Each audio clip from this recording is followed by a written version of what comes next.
Bonjour et bienvenue dans Vivante. Vivante est un podcast pour celles qui traversent une période de flou, de fatigue, de vide, mais qui refusent de continuer à s'éteindre. Chaque épisode vous propose des réflexions et des repères pour comprendre ce que vous vivez et rallumer la vie en vous. Voici votre épisode. Aujourd'hui, j'avais envie de venir vous parler d'un concept, d'une notion, d'un mot qui est tout simple et qui est tellement difficile à dire pour nous, les femmes. C'est le stop. Alors, il y en a un plus court aussi qui peut être le non, qui est aussi parfois assez difficile à dire, mais aujourd'hui, on va partir sur le stop. S-T-O-P, si vous voulez bien. Le stop, non pas comme quelque chose qui signifie une rupture, une fin, un arrêt, mais le stop comme au contraire une ouverture, le début d'un nouveau chemin, comme le choix de se choisir, comme l'acte de venir se choisir, de s'être choisi enfin, et qui ouvre tout le champ des possibles, qui ouvre tout un tas d'opportunités. Il est intéressant ce stop-là. On le regarde ensemble.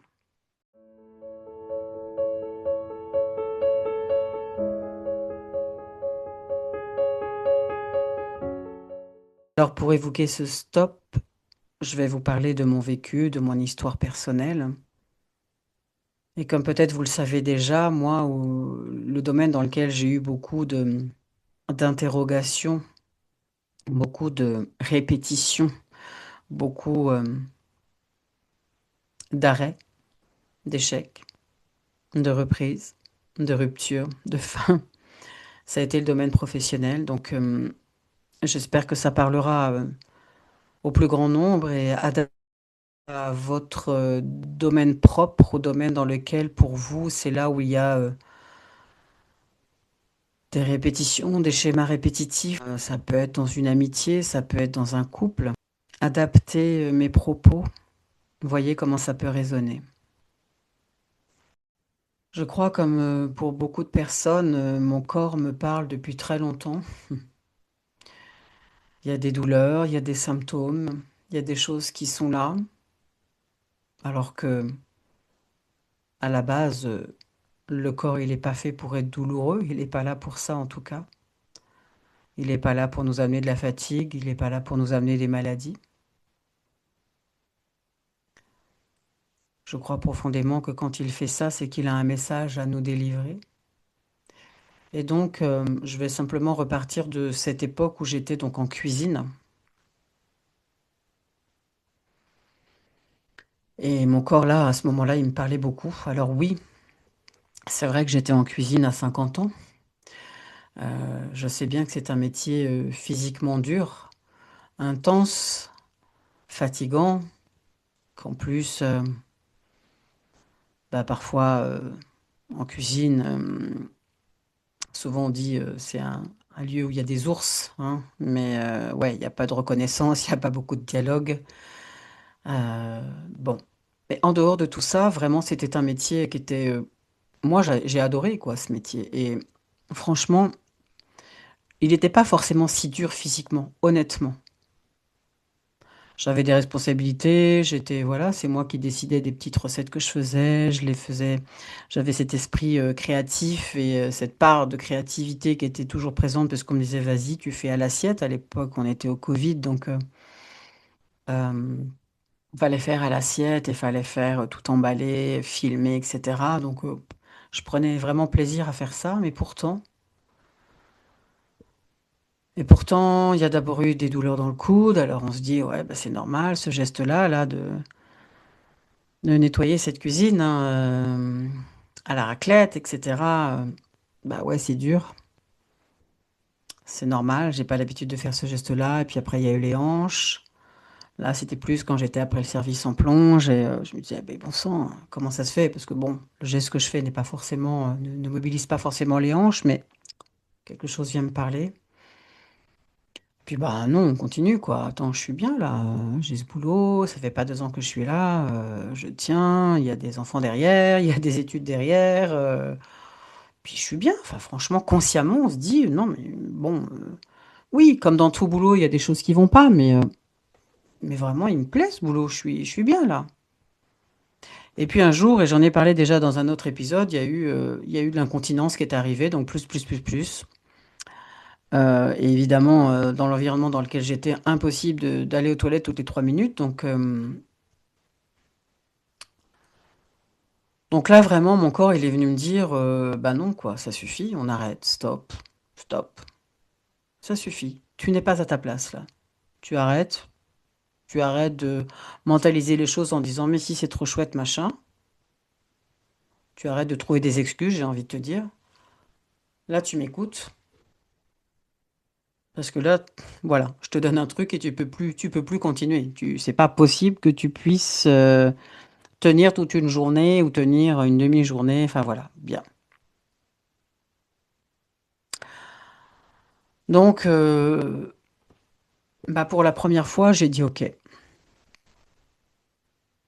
J'ai dit OK, je vais écouter. Alors à ce moment-là, je me disais pas, je vais écouter mon corps, il est en train de me parler, machin. Non, je me suis dit, ouais, OK, allez, j'arrête. Je vais me faire opérer. Et là, c'est comme si d'avoir dit ce stop-là en disant, ouais, OK. Ah bah oui, tiens, là j'ai ça, je vais me faire opérer. Eh bien, il y a une solution magique qui est arrivée. Je me suis pas dit, bon, alors je vais me faire opérer, puis je vais faire ci, puis je vais faire ça, puis il va se passer ci, puis après je vais faire ci, puis après je vais faire ça. Enfin, sur le moment, non, juste dit, ok, d'accord. Donc j'ai pris rendez-vous, enfin voilà, j'ai fait toutes les démarches qu'il fallait, et à ce moment-là, dans ma tête est arrivé un matin, bon bah, très bien. Et bah dans la foulée, non seulement tu vas te faire opérer, mais tu vas plus rester en cuisine, tu vas demander un licenciement pour inaptitude, tu vas avoir tes assédiques, tu vas pouvoir continuer à payer les études de tes enfants, les apparts, les machins, les internats et compagnie, et puis tu vas tranquillement te reposer chez toi, et puis voilà. Donc là, j'ai envie de dire, premier effet qui se coule du stop, ça a été que cette situation, que cette solution me soit apparue sans que j'ai besoin de réfléchir, de chercher, même si elle me paraissait, encore une fois, si je mentalise un peu le truc, je disais, mais non, bien sûr que non, on va pas m'arrêter, on va pas me licencier parce que je me suis fait opérer et que voilà. Pas du tout. Ben si. Pourtant si, enfin pour moi c'était clair, il n'y avait pas d'hésitation possible. Donc au cours de la visite anesthésiste, on m'a dit, tiens, tiens, mais là vous avez un truc sur le nez. Effectivement, j'avais une blessure là sur le nez depuis des mois, mais j'y faisais évidemment pas attention, comme aux hanches, comme aux coudes, comme à tout le reste. Et puis ben, il s'est avéré que c'était un carcinome, donc il fallait aussi l'enlever, opération assez rapprochée, donc un grand temps chez moi de repos, forcé, mais choisi, quelque part. Puisque là aussi, je me suis dit, bah ok, allez, dans la foulée, on fait opérer le carcinome. Donc la vie, vraiment, là, elle me demandait vraiment de m'arrêter, quoi. Allez, Karine, on arrête tout ça, on remet les pendules à l'heure, on va se poser. Donc là, voilà, waouh, repos, silence, chez moi, dans ce lieu ressourçant pour moi. Et puis là, effectivement, quelque chose a continué à s'ouvrir. Parce que j'avais vraiment posé un stop, parce que j'étais là, arrêté. Donc le stop, il était dans ma tête, il était dans mon corps aussi, parce que j'avais vraiment fait un pas vers moi, parce que pour une fois, je m'étais écoutée, j'avais fait un choix pour moi. Donc là, bah, des opportunités, des solutions, quand on fait ça, apparaissent. C'est là où il faut être vigilant, où il faut bien écouter. Alors évidemment, ça demande de lâcher et d'accepter que, ben, on sait pas exactement où on va. Là, faut lâcher le mental. Là, il y a plus de plan prévu. C'est juste, ben, on est là. Voilà, on est là, je suis en arrêt, ou on est là, je décide de me faire opérer, ou on est là, voilà. Et j'ai plus de certitude, je sais pas exactement ce que sera la suite, et c'est pas grave. Donc l'idée, c'est d'accepter, d'accueillir ce qui arrive, d'accepter qu'effectivement la vie, elle veut notre bien et qu'elle va nous apporter des opportunités, d'accepter de voir un peu les choses autrement en disant, bah là, c'est pas, j'ai pas que des problèmes à résoudre, j'ai pas que mes problèmes physiques à résoudre, j'ai une opportunité d'aller grandir, voilà, de me reconnecter davantage à moi, de voilà, que la vie me présente des choses qui vont être cette fois-ci justes et bonnes pour moi. Alors oui, c'est waouh, c'est un changement complètement de paradigme et de manière de penser. Je dis pas non plus que là tout va devenir facile, que bien évidemment il y aura plus de douleur, il y aura plus de souffrance, que d'arrêter les choses, de mettre fin à un certain nombre de choses. Et surtout quand c'est dans le domaine du couple, par exemple, ou d'une amitié, ce soit simple et ça nous enlève bah, ouais, toutes les souffrances que ça peut apporter. Non, je dis pas du tout ça. Par contre, on passe enfin de je lutte contre moi-même quelque part à je me prends en considération. Et moi, même si au départ, donc, de cet arrêt, j'avoue, le mental, il a encore voulu reprendre le dessus parce qu'il avait un petit peu la trouille de dire, ouais, mais attends, derrière, on fait quoi? Je me suis dit, bon, allez, cette fois-ci, il faut que je trouve le bon métier, le vrai truc qui est fait pour moi. Voilà, parce que pour l'instant, j'entendais pas encore vraiment que c'était une vraie opportunité pour moi que d'avoir arrêté ça. Donc, je suis allée sur, allez, on reprend. On va lister les compétences, on va lister tous mes savoir-faire, mes savoir-être, on va aller lister tout ça. Je suis reparti sur la notion d'ikigai, je ne sais pas si ça vous parle, c'est un terme japonais qui signifie donc d'aller effectivement rassembler hein, ce pourquoi on pourrait être utile à la société, ce pourquoi on prend plaisir à faire, ce pourquoi on pourrait être payé, enfin, etc. pour trouver enfin sa vraie voie, sa vraie mission. Je me suis dit là, c'est bon quoi. En plus, j'avais déjà plus de 50 ans à cette époque-là. Bon, il est temps, quoi. Hein, moi, quand j'étais petite, je m'imaginais qu'à 50 ans, j'aurais 20, 30 ans de carrière derrière moi, que ça serait calé, que je pourrais enfin penser à moi. Alors oui, ça y est, j'avais enfin décidé de penser à moi. Alors, tout n'était pas calé, mais bon. Et c'est à ce moment-là, au détour de ces recherches, au détour de mes errances sur Internet, à la médiathèque, etc., que je suis tombée, et je ne sais pas pourquoi. Ils sont arrivés là sur des bouquins sur la spiritualité, des bouquins qui parlaient d'âme, de réincarnation, qui parlaient de ce dont je vous parle là, de développement personnel, etc. Et où ça m'a parlé vraiment, où je me suis dit, mais waouh, quoi, jamais j'avais envisagé les choses comme ça, jamais j'avais perçu la vie comme ça, ou peut-être avant, il y a très longtemps, j'en sais rien, mais en tout cas, c'était plus là dans mon champ de conscience présent, et où je me disais, mais c'est absolument formidable, je ne savais pas du tout où ça allait m'emmener, évidemment. Mais voilà, donc j'ai continué à lire des bouquins, à me renseigner, etc. Et puis un jour sur Facebook, je vois passer une pub pour un webinaire, pour une conférence sur la géobiologie, le feng shui. Voilà, je regarde un peu le truc, je décide d'aller voir cette conférence, je m'inscris, je regarde ça et là j'ai face à moi une femme qui a vécu aussi des choses compliquées, des ruptures, des deuils, des arrêts dans sa vie professionnelle, de couple, etc.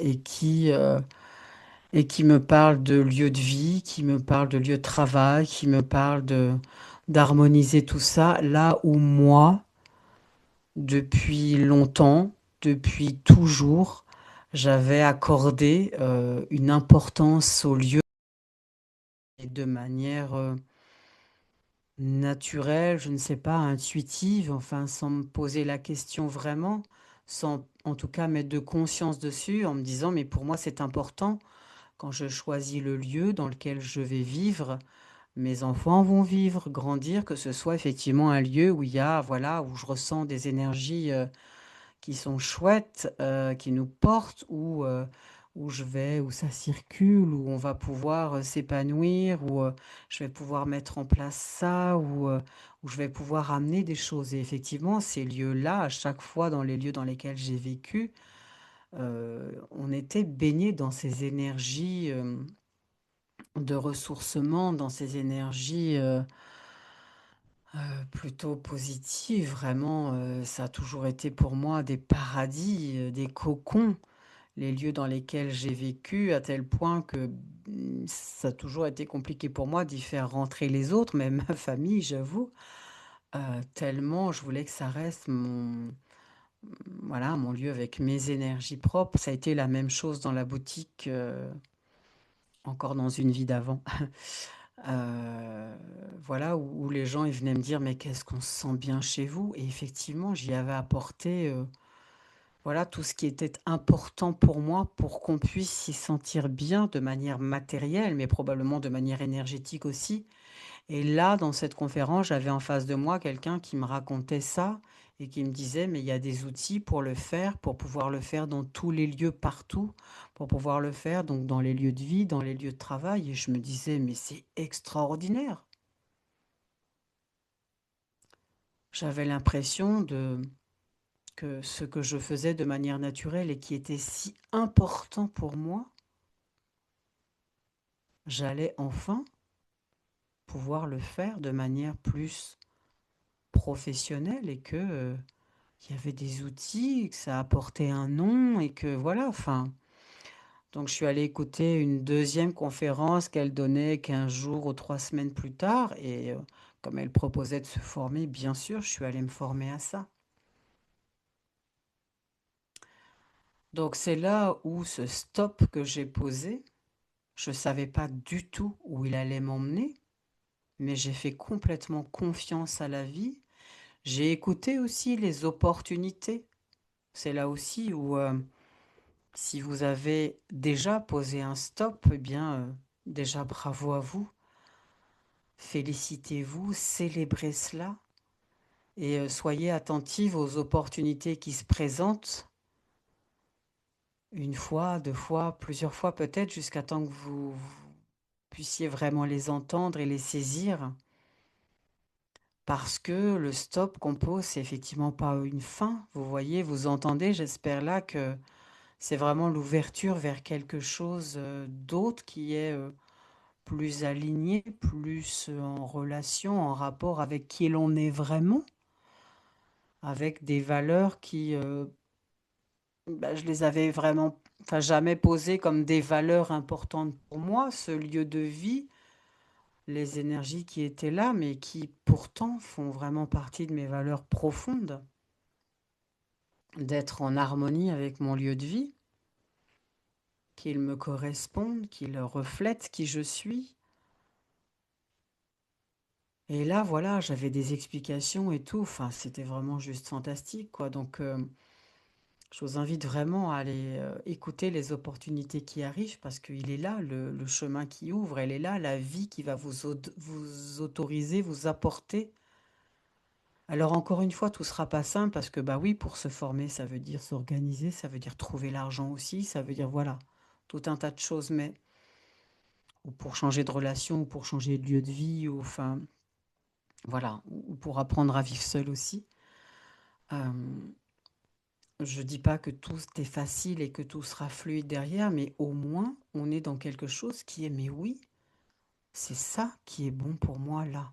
Ça veut pas dire non plus que ça sera toute ma vie, j'en sais rien, peu importe. Mais de laisser, voilà, de se laisser traverser par tout ce qui arrive, d'accueillir. Et puis quand vraiment on sent que waouh, quoi, c'est mais ouais, mais oui, c'est ça. C'est ça dont j'ai besoin. C'est ça qui me parle là. Bah, on cherche pas à l'expliquer, on y va, quoi. Donc encore une fois, de s'autoriser aussi. Alors c'est pas toujours simple, hein, parce que oui, il y a de l'investissement, oui, il y a des choses derrière et ça engage bah, soi plus sa famille derrière, mais c'est certain qu'une fois que vous aurez posé un stop comme ça, la vie, elle va vous apporter des choses, c'est évident. Alors je vous invite vraiment à aller regarder, voilà, dans quel domaine pour vous ça résonne, tout ce que je viens de vous dire, et d'aller,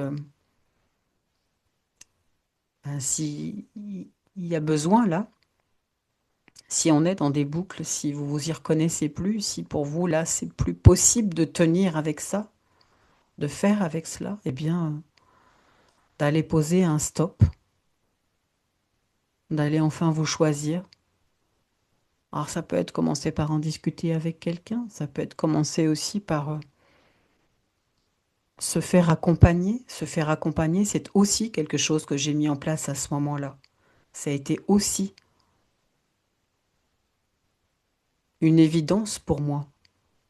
Ça a été aussi un vrai choix de moi pour moi. Enfin, je me donnais de la valeur, non seulement dans le fait que j'allais passer du temps à travailler sur moi, à réfléchir, etc., mais de prendre de l'argent de la famille pour mettre sur moi, pour miser sur moi quelque part. Ce sont des moments bah, qui changent la vie, clairement. Donc je vous invite à oser le stop. Je vous invite à vous choisir parce que le stop, encore une fois, vous l'aurez compris, c'est pas une fin, c'est pas une rupture, c'est pas un arrêt, c'est un passage, certes qui peut être encore douloureux, qui peut être encore compliqué, qui est pas très serein, mais c'est forcément une ouverture, c'est forcément le début de quelque chose d'autre qui là, il y a de grandes chances vous correspondent davantage, soit vraiment en cohérence, en concordance avec qui vous êtes aujourd'hui. Parce qu'encore une fois, ça j'en ai déjà parlé dans d'autres épisodes, mais si aujourd'hui vous êtes dans des boucles à répétition ou dans des choses qui ne vous correspondent plus, c'est bien parce que vous avez changé. Ça n'est pas parce que ces choses-là sont mauvaises en elles, du tout. C'est juste parce que vous, là, vous avez évolué, vous avez changé, vous avez grandi, vous avez mûri, je ne sais pas, vous avez pris conscience d'un certain nombre de choses et ça n'est plus accordé à qui vous êtes aujourd'hui. Donc c'est encore plus valable, j'ai envie de dire, bah non, stop, quoi, j'arrête là. C'est plus accordé à moi, à celle que je suis là maintenant, donc oser poser ce stop, oser aller regarder toutes ces situations. Et si certaines ont déjà posé des stops dans quelques domaines que ce soit, avec grand plaisir d'écouter ça, parce que ça viendra dire aux autres aussi, ça viendra montrer à toutes celles qui écoutent que c'est possible de dire un stop. Et merci de nous témoigner de tout ce que ça vous a ouvert et permis après. Encore une fois, l'exemple de l'une parle aux autres. Encore une fois, on amène chacune notre petite étincelle à toutes les autres. C'est ça aussi qui est merveilleux, magique. Alors merci d'avoir vos témoignages en dessous. Si vous pouvez décrire, ça serait vraiment chouette. De tous ces moments où la vie, elle vous a obligé à faire stop. De tous ces moments où voilà, vous avez senti, compris qu'il y avait un autre chemin, qu'il y avait autre chose. De tous ces moments où vous vous êtes choisi, où vous avez écouté le corps, où vous avez changé votre regard et vous avez dit, ben oui, là le corps il est en train de me donner un message, on arrête, on l'écoute. De tous ces moments où ce stop, il a transformé votre vie en un nouveau départ, ça serait tellement chouette d'avoir vos retours là-dessus. Et encore une fois, quel que soit le domaine, il n'y a pas de petit stop. Et des stops, on en pose probablement plusieurs dans sa vie, parce qu'on évolue dans, dans plein de domaines différents. Voilà ce que j'avais envie de partager, de témoigner aujourd'hui, de l'importance de se choisir, de l'importance à un moment donné de plus rester à dire, eh bien, ah là ça va pas, là ça va pas, là je vois que ça va pas, là ça marche plus, là ça j'ai ça, là ça j'ai ça, il faudrait que je fasse quelque chose, il faudrait que ça change, il faudrait que ça bouge. Non, je vous invite vraiment à vous choisir, à dire ok, ben, ça bougera pas tout seul. Si moi je le décide pas, ça bougera pas tout seul.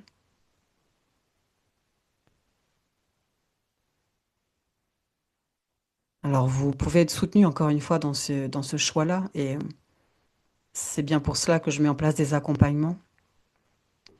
Mais vraiment, je vous invite à poser ce premier acte. Vous verrez qu'il est fondamental. Alors, encore une fois, derrière, tout n'est pas rose. Encore une fois, il y a encore du travail derrière, dans le sens où, ok, je dis stop à ça, mais finalement, je sais pas ce que je veux, parce que je sais pas qui je suis, parce que je connais pas mes besoins, parce que jamais j'ai pu les exprimer. Donc oui, ça aussi, dans les accompagnements, on va travailler ça. Ce sera l'étape d'après. Et puis que rester dans le mental, dans le verbal, etc., c'est pas suffisant et qu'on sait que pour ancrer les choses, il faut passer à l'action. Donc ça aussi, c'est une étape dans mes accompagnements où on va poser des petites actions pour que progressivement les choses s'ancrent dans notre corps, s'ancrent dans notre vie au quotidien et qu'on voit là vraiment les vraies transformations. Donc oui, ça ne sera pas tout seul. Mais si vous ne posez pas un stop, si vous ne prenez pas cette décision-là de venir vous choisir, de venir d'arrêter quelque chose, il y a quand même de grandes chances pour que la solution, j'ai envie de dire, tant attendue, et même si elle est temporaire, parce que on peut refaire un autre stop derrière et recommencer encore autre chose, mais il y a quand même une grande chance pour que cette solution, elle n'apparaisse pas.